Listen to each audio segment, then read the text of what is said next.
Radagast the Brown was ever an enigma, existing upon the fringes of the tale. Yet, the manner in which he cryptically fades from the story is one of the great mysteries of Middle-earth.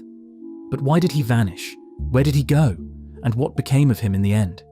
Today, we follow his enigmatic footsteps over mountain passes and through woodland trails to discover exactly what fate befell the Brown Wizard.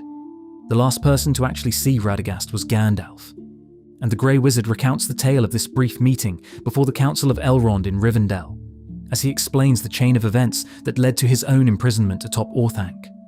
There, Gandalf reveals that Radagast had sought him out, bearing an urgent message, that Saruman wished to speak with him at once, concerning the 9 Black Riders who had been seen abroad, searching for the Shire.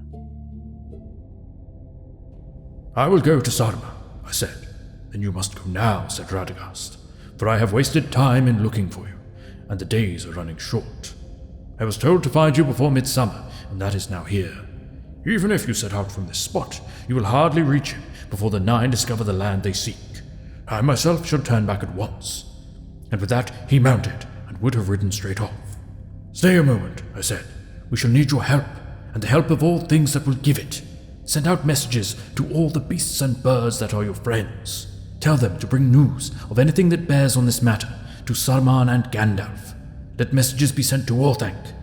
"I will do that," he said, and rode off as if the 9 were after him.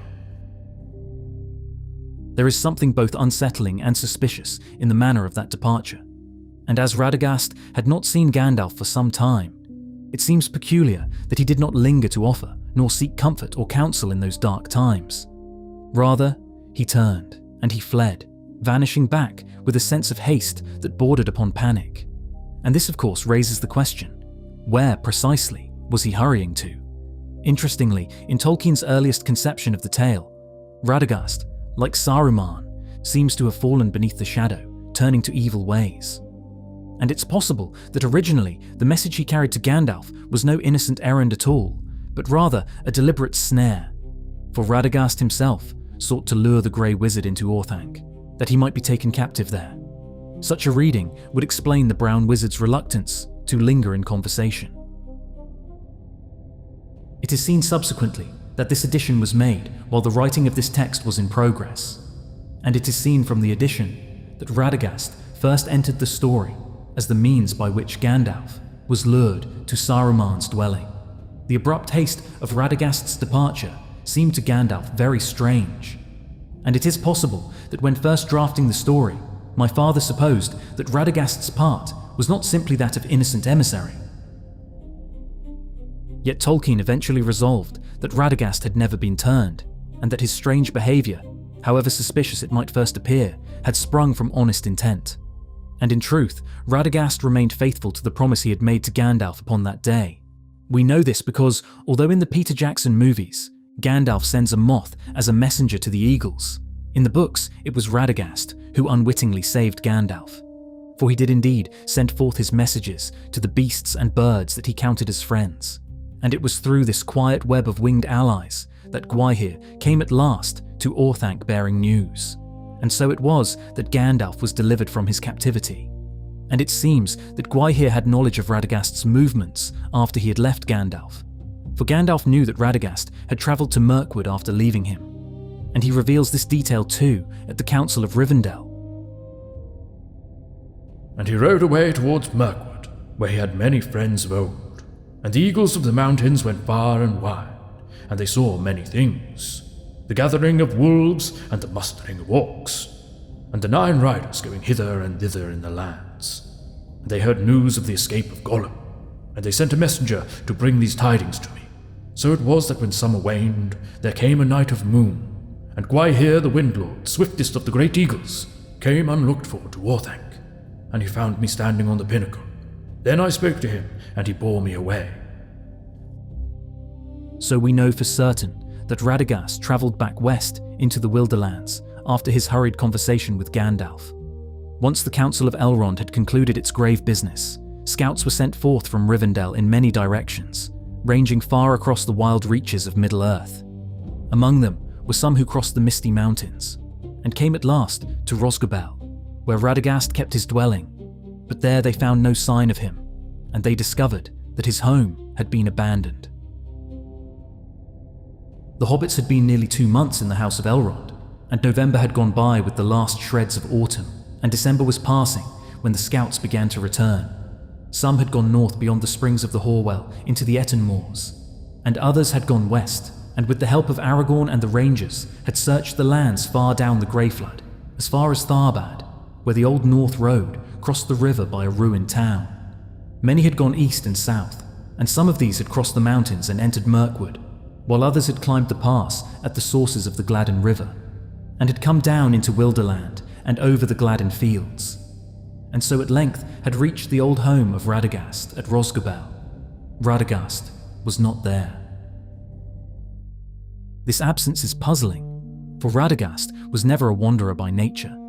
He travelled only in moments of dire necessity, preferring always the quiet solitude of his home.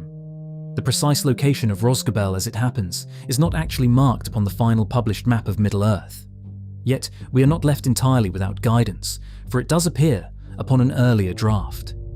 A map entitled The First Map of the Lord of the Rings was presented to us by Christopher Tolkien with the release of The Treason of Isengard in 1989.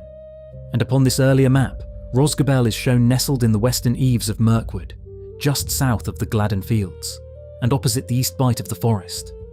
And so it would appear that Radagast made his home in the lands of the Beornings, that hardy folk who dwelt in the upper vales of Anduin, in the country lying between the Misty Mountains and the eaves of Mirkwood. With this established, we may now turn our attention to a moment which offers us a crucial clue as to what ultimately became of the Brown Wizard.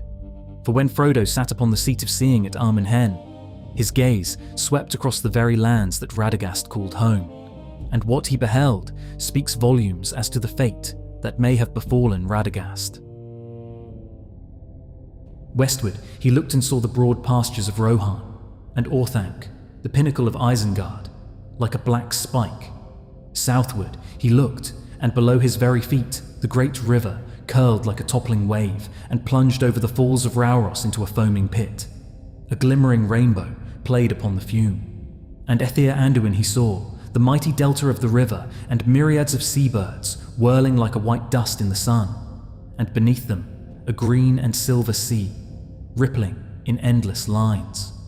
But everywhere he looked, he saw the signs of war. The misty mountains were crawling like anthills. Orcs were issuing out of 1,000 holes. Under the boughs of Mirkwood, there was deadly strife of elves and men and fell beasts. The land of the Beornings was aflame.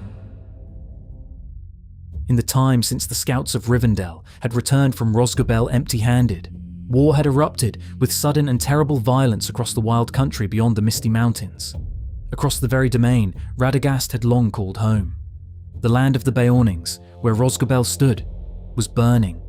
So what then would Radagast have done, finding his home consumed in such ruin? Did he flee towards safety? If so, the only refuge offering any real security lay far away to the west, and yet no word exists of his arrival in Bree, nor of his coming to the Grey Havens. Or did he instead remain? It seems entirely plausible that he chose to stand with the inhabitants of Mirkwood, doing all that lay within his power to defend the forest he loved, whatever the personal cost. For Radagast had not been chosen for this task by mere chance. He was specifically selected by Yavanna to walk among the 5 who would become known as the Astari. Who would go, for they must be mighty, peers of Sauron, but must forgo might, and clothe themselves in flesh so as to treat on equality and win the trust of elves and men. But 2 only came forward: Saruman, who was chosen by Aule, and Alatar, who was sent by Orome. Then Manwë asked, where was Gandalf?